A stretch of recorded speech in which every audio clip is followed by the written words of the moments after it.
Secunderabad cantonment లో అయితే మనం అయితే చూస్తా ఉన్నాము. ఉప ఎన్నికలు అయితే రావడం అయితే జరుగుతా ఉన్నాయి. ఇక్కడ ప్రజల నాడు ఏ విధంగా ఉందో తెలుసుకుందాం. బీఆర్ఎస్ నుండి అయితే నివేదిత గారు అయితే ఉన్నారు. కాంగ్రెస్ నుండి అయితే శ్రీ గణేష్ గారు అయితే ఉన్నారు. అమ్మ ఇక్కడ ఎవరు గెలుస్తారమ్మా? మాకు ఈమెనే గెలుస్తుంది డౌట్. ఫస్ట్ అలా చెల్లె ఉండి ఆమెనే గెలిచింది, ఇప్పుడు కూడా ఈమెనే గెలుస్తుంది.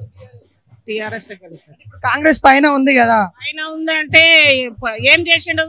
ఇచ్చిండు ఆ పింఛన్లు, అది బస్సు ఒకటి తిరగనికి ఫ్రీ పెట్టిండు. ఏమి అవసరం? అది అవసరం లేదు. అది అసలు నీకు కావాల్సింది పింఛన్లు, ఇంకా ఏదన్నా రైతు బంధువు అవన్నీ ఇస్తే నువ్వు ఇంకా డెవలప్ అవుతుంటివి. నువ్వు ఇస్తాన్న హామీలు ఆపేసినావు. నువ్వు ఒక బస్సు ఒకటి మాత్రం ఫ్రీ పెట్టినావు. నువ్వు మన కాంగ్రెస్ వాళ్ళు కూడా వస్తారు కదా, ఓట్లు అడగడానికి వస్తూ ఉంటారు. వాళ్ళకి ఏం చెప్తారు మరి? వాళ్ళకి ఏం చెప్పం, ఎవరికి వెళ్ళినా వాళ్ళకి వేస్తాం అంతే. పోయినసారి ఎవరికి వేసినాం వాళ్ళకి వేస్తాం, ఈసారి ఎవరికి వేసినాం వాళ్ళకి వేస్తాం. ఎందుకంటే మాకు ఆనా నుంచి సాయననే మాకు ఇది చేసిండు మా బస్తకి. ఇప్పుడు అలా ఆయన చనిపోయినందుకు అలా బిడ్డకి వేసినాము. ఆ పాప ఇది అయిపోయింది. మళ్ళీ నెక్స్ట్ వాళ్ళు ఉండరు, మళ్ళీ వాళ్ళకి వేస్తారు. పనులు ఎలా చేస్తారు? అభివృద్ధి పనులు ఎలా చేస్తారు? ఇక్కడ చేస్తారు. ఇంత మటుకు మా బస్తీ నిలబెట్టిండ్రు వాళ్ళే. మళ్ళీ ఆయనకి వేస్తారు. పోయినసారి కూడా మేము ఆయనకి వేసినాము, ఈసారి కూడా 100% సాయన బిడ్డ నివేదిత గెలిచారు. అన్యాయంగా లాస్ట్ చనిపోయింది. ఆమెకు మేము గట్టిగా సపోర్ట్ ఇస్తాం. ఎందుకంటే సాయన్న 5 సార్లు పరిపాలించిండు. అందుకే ఆయన ముఖం చూసి ఆమె బిడ్డ గెలిచింది. లాస్ట్ అన్యాయంగా దేవుడు తీసుకుపోయింది. 100% నివేదిత గెలుస్తారు. Vote for Telangana BRS. Right. మన కాంగ్రెస్ నుండి గతంలో బీజేపీలో ఉన్న గణేష్ శ్రీ కూడా వచ్చాడు కదా, మరి ఆయనకి ఏమైనా ఓట్లు పడే ఛాన్సెస్ ఉన్నాయంటారా? అది పబ్లిక్ మీద డిపెండ్ ఉంటుంది. బికాస్ పబ్లిక్ ఎట్లా తెలుసా, ఇప్పుడు లోకల్ ఏంది, పైసా ఎవరు పంచితే వాళ్ళ దిక్కు అవుతుంది. శ్రీ గణేష్ పంచడో మేమైతే ఎవరు ఏమి ఇచ్చినా కానీ మేము ఏమంటే మాకు పనులు కావాలా, మేము సాయనకే నివేదితకే ఓటేస్తాం. ఇప్పుడు నివేదిత గారు వస్తే అభివృద్ధి పనులు జరుగుతాయని అనుకుంటారు. ఎందుకంటే కాంగ్రెస్ గవర్నమెంట్ అయితే పైన ఉంది కదా. ఆయన ఒకటి అడుగుతాను, రేవంత్ రెడ్డి ఇచ్చిండు 6 మేనిఫెస్టో ఎన్ని చేసిండు? ఓ లేడీస్కి ఫ్రీ, జెంట్స్కి ఎందుకు చేయలే? జెంట్స్ ఓటేస్తలేరా? Point number 1. మళ్ళీ ఇంకోటి 2005 లేడీస్కి ఎందుకు ఇస్తుండు? అది కూడా కాలేదు. ఫ్రీ కరెంటు అలా 100% కూడా కాలేదు. ఎందుకు కాలేదు? అదొక పాయింట్. ఇప్పుడు ఏవైతే గ్యారెంటీలు ఇవ్వలేదని చెప్తా ఉన్నారు కాబట్టి ఇటేస్తామని చెప్తా ఉన్నారా? చేస్తామని చెప్తున్నాం గ్యారెంటీగా 100%. మొత్తానికి అయితే నివేదిత గారు గెలిచే ఛాన్సెస్ ఉన్నాయంటారా? ఉన్నాయి, 100% ఉన్నాయి. అమ్మ సికింద్రాబాద్ అయితే ఇప్పుడైతే ఉప ఎన్నికలు అయితే వచ్చాయి. ఎవరు గెలిచే ఛాన్సెస్ ఉంటాయి? ఇక్కడ చూసుకున్నట్లయితే మళ్ళీ సాయన్న కూతురు కూడా వస్తూ ఉంది. గతంలో గణేష్ శ్రీ ఉన్నాడు, అతను కూడా వస్తూ ఉన్నారు. ఎవరు గెలిచే ఛాన్సెస్ ఉన్నాయి? మీరు అనుకుంటున్నా మళ్ళీ సాయన్న గారు కూతురే వస్తారేమో అని. ఎందుకంటే ఆయన కొంచెం వాళ్ళ నాన్న ఉన్నప్పుడు కూడా చాలా బాగా చేసిండు. డ్రైనేజీలు కానీ, రోడ్లని, అవి బోరింగ్లని చేసింది మాకు. స్టేట్ లో కాంగ్రెస్ గవర్నమెంట్ ఉంది కదా, మరి అటు వేసే ఛాన్సెస్ ఏం లేవంటారా?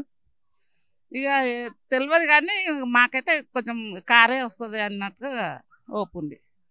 నివేదిత గారు గెలుస్తారంట? నివేదిత గారు గెలుస్తారంటారా? అట్లా అనుకుంటున్నాను, ఆమెనే గెలుస్తారని. ఎందుకంటే ఇప్పుడు మేము కొన్ని ఆమెకు వినతి పత్రాలు కూడా ఇచ్చినాం వాళ్ళ అక్కగారికి. అవి కూడా ఈమె గెలిస్తే చేస్తారు కదా అని అంతా నమ్మక అంత అపాయం వచ్చేసింది. మళ్ళీ ఇప్పుడు ఈమె నిలబడుతున్నారు కదా. ఇక ఆయన గురించి చెప్పాలంటే అంతా ఇక చాలా బాగా చేసిండు ఉన్న రోజులైతే అందరికి. ఏ ఏరియాకైనా కానీ అన్ని బోరింగ్లు, నీళ్ళకైనా దేనికైనా ఆయన మాకు మంచిగా చేసిండ్రు. కానీ నమ్మకం అయితే మాకు ఆయన మీద ఉంది. వాళ్ళ కూతురు గారు వస్తారు.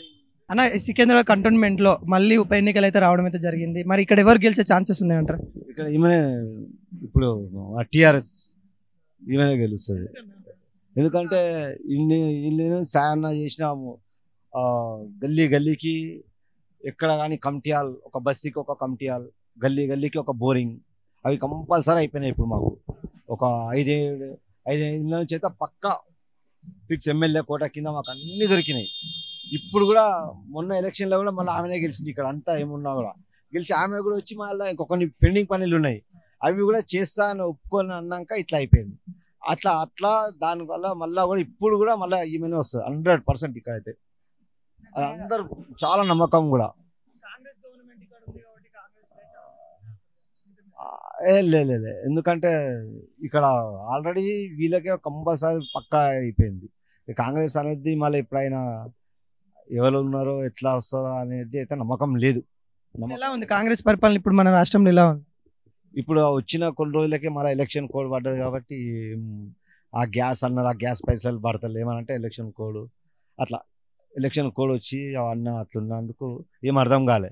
వచ్చి నెల 2 నెలల మళ్ళీ ఈ ఎలక్షన్ కోడ్ వచ్చేసి మనకు ఆ గ్యాస్ పైసలు పడుతున్నాయా పడతలేదు ఏమంటే కోడ్ అయిపోయినాక అంటారు కదా. శ్రీ గణేష్ మొన్నదాకేమో బీజేపీలో ఉన్నాడు, ఇవాళ చూసుకున్నట్లయితే కాంగ్రెస్ పోయిండు. ఎలా చూస్తారు దీన్ని? పబ్లిక్ కూడా కొంచెం డివైడ్ అయిపోయారు కదా. ఇప్పుడే అక్కడ ఉండే అంతకుముందుకు వేరే దాంట్లో కూడా ఉండే అనేసి కూడా చూస్తారు. ఇదైతే పక్కా వీళ్ళు ఇళ్ళనే ఉన్నారు, ఇళ్ళనే చేసిండ్రు. మళ్ళా ఇప్పుడు ఏ గల్లీ ఏరియా తిరిగినా కూడా కమిటీలు ఇప్పుడు చూసుకోండి మీరు.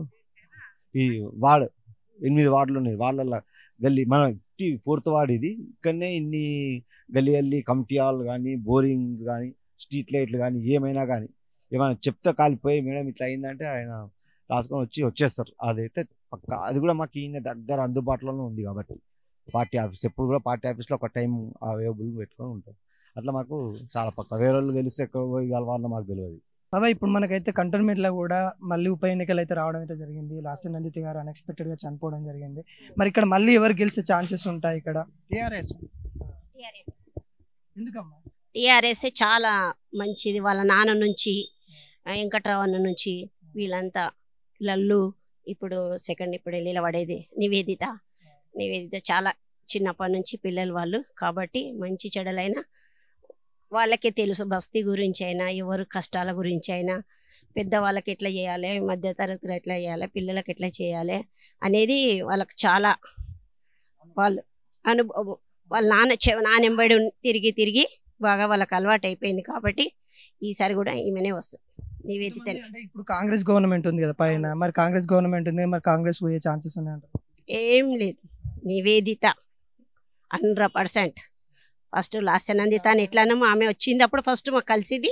ఇప్పుడు నివేదిత కూడా బాగా కలిసింది. బాగా మధ్యతరగతి వాళ్ళకు బాగా చేయడానికి వాళ్ళకు మంచిది, ఓపిక ఉంది, మంచిగా మాట్లాడతారు, పొగరు లేదు, కష్ట సుఖాలు అనేది తెలుసుకుంటారు. ఇంటికి పోయినా చాలా మర్యాద ఇస్తారు. మన ఇంటికి వచ్చినా మన దాంట్లో కలిసిపోతారు వాళ్ళు. అట్లా వాళ్ళు చాలా మంచి వాళ్ళు. సాయన గురించి ఏం చెప్తాను చెప్పాలంటే? ఏంటి సాయన మంచి వ్యక్తి.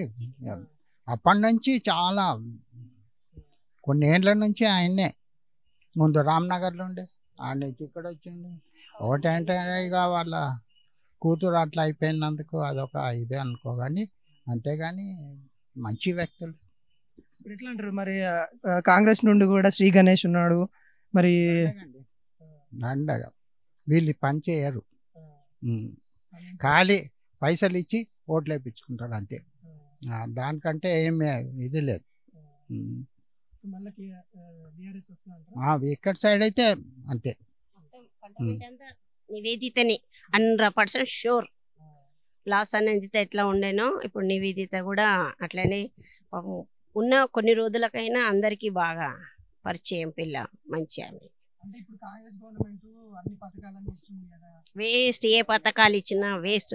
అది కొన్ని రోజుల వాటికి కానీ వీళ్ళు లైఫ్ లాంగ్ చేస్తుంటారు, ఉన్నన్ని రోజులు చేస్తుంటారు. పదవిలో దిగిపోయినా కానీ పోరాడి చేస్తారు. మధ్య తరగతి మనుషులకు చాలా మంచిగా ఇక్కడనైతే చాలా బాగా చేస్తారు వాళ్ళు. బాధాకరంగా అనిపిస్తుంది. బాగా మంచిగా వచ్చి కలిసింది కానీ సడన్గా అట్లా అయిపోయినాయి. ఏం చేస్తాం, ఆమె అక్కడ వరకు రాసి పెట్టిండేమో పరమాత్ముడు, అంతేగాని అంతకుమించి ఏం లేదు. బాగా చేస్తుంది. నివేదిత కూడా చాలా మంచి పిల్ల. ఇంత చిన్నప్పటి నుంచి అమ్మాయిలు వీళ్ళు మనకు మంచి వ్యక్తులు, చాలా మంచిగా చేస్తారు.